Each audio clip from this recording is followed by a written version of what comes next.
আপনি বলেছেন যে আমার একটা বিয়ের প্রস্তাব চলছে, ছেলে দিনদার, কিন্তু আমি তার আখলাকে একদমই সন্তুষ্ট না। আমার তাকে কোনো দিক থেকেই পছন্দ হয়নি। আমি বেশ কয়েকবার ইস্তেখারা করেছি, কিন্তু আমার কিছুতেই মন আগাচ্ছে না। কিন্তু বাসার সবারই এটা পছন্দ। তারা সবাই আমার উপর জুলুম করেছে রাজি করানোর জন্য, কিন্তু আমার বিন্দুমাত্র সম্মতি নেই। সবাই আমার উপর মনক্ষুণ্ণ। এখন আমি কি করব? সবাইকে খুশি করার জন্য কি নিজের ইচ্ছার বিরুদ্ধে গিয়ে আমি রাজি হব? আমাকে দয়া করে পরামর্শ দিন। বোন শাম্মে ইসলাম, আপনার এই অবস্থায় আপনি যে কতটা টেনশন এবং অস্থিরতা ভোগ করছেন সেটা আসলে সহজেই অনুমান করা যায়। আপনার জীবনের একটা মোক্ষম মুহূর্ত, মোক্ষম সিদ্ধান্ত।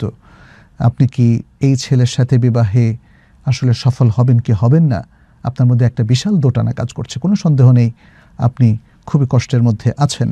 এক্ষেত্রে আসলে আপনার সাথী হওয়া উচিত ছিল আপনার বাবা মায়ের। আজকাল আমাদের বাবা মায়েরা কিংবা আমাদের অনেক শুভাকাঙ্ক্ষীরাও অনেক সময়ই তারা অতটা পূর্বাপর না ভেবে অনেক কিছু আমাদের উপর চাপিয়ে দেয়। আসলে এই জায়গাটা আপনার সাথে আপনার পরিবারের সবারই একটা নেগোসিয়েশন, ওপেন নেগোসিয়েশন করা উচিত ছিল। ইসলাম কিন্তু বলছে যে বিবাহের জন্য মেয়ের অভিভাবকের অনুমতি যেমন লাগবে, তেমনি মেয়েরও অনুমতি লাগবে। যে সংসারটা করবে, যে বিবাহটাকে বরণ করে নেবে, সেই যদি কনভিন্সড না হয়, তাহলে বিবাহটা কি করে হতে পারে? হতে পারে হয়তো আপনি ভুল, হয়তো আপনার পরিবারের সিদ্ধান্ত হয়তো বা ঠিক, বাট স্টিল এই ক্ষেত্রে আমি মনে করি নারীদের মতামতের মূল্য থাকা উচিত। এবং সেক্ষেত্রে তাদের বাবা মায়ের সাথে, তাদের ভাই বেড়াদার কিংবা মুরব্বীদের সাথে একটা ওপেন নেগোসিয়েশনের ব্যবস্থা করা উচিত। একটা মেয়ে ধরলাম তাদের দৃষ্টিতে ভালোই, পাত্র সব দিক থেকে ভালো, কিন্তু সে যদি রাজি না হয়, তাহলে জোর করে এই মেয়েকে এই ধরনের পাত্রের কাছে বিবাহ দেওয়া এটা মোটেই সঙ্গত নয়, এবং এটা ইসলাম সম্মতও নয়। ইজবারের কথা আমাদের ওলামায়ে কেরাম উল্লেখ করেছেন, অর্থাৎ জোর করে বিয়ে দেওয়া, জোর করে বিয়ে দেওয়া। এখন অনেক সময় যদি সন্তান কোনো কারণে এরকম ঘটে যায় যে তাকে ইজবার করা হয়েছে, অথবা সে এখনও কোনো কিছু বুঝে ওঠার আগে তার বিয়েটা হয়ে গেছে, সেক্ষেত্রেও ইসলাম বলেছে যখন মেয়েটা বিবাহটা বুঝবে এবং বুঝবে যে তাকে জোর করে দেওয়া হয়েছে তার সম্মতি ছাড়াই, তখন তার সম্মতিটা আবার নিতে হবে।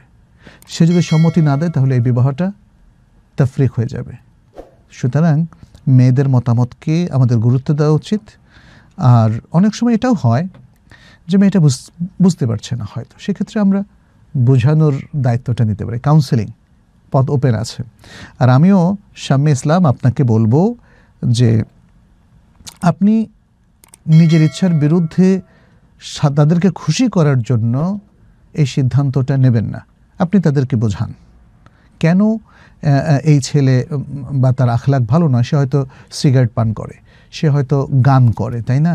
এমন কিছু নিশ্চয়ই তার মধ্যে আছে। ফলে আপনি কেন রাজি হবেন এমন ছেলেকে বিয়ে করার জন্যে? সেক্ষেত্রে আপনার উচিত হবে তাদের সাথে কথাবার্তা চালিয়ে যাওয়া। কারণ এখানে মান অভিমানটা আমাদের দূরত্ব তৈরি করে। আপনি রাগ করে কথাই বলছেন না, হঠাৎ করে বলে দিলেন ঠিক আছে তোমাদের যা ইচ্ছা করো, এটা ঠিক নয়, এটা ঠিক নয়।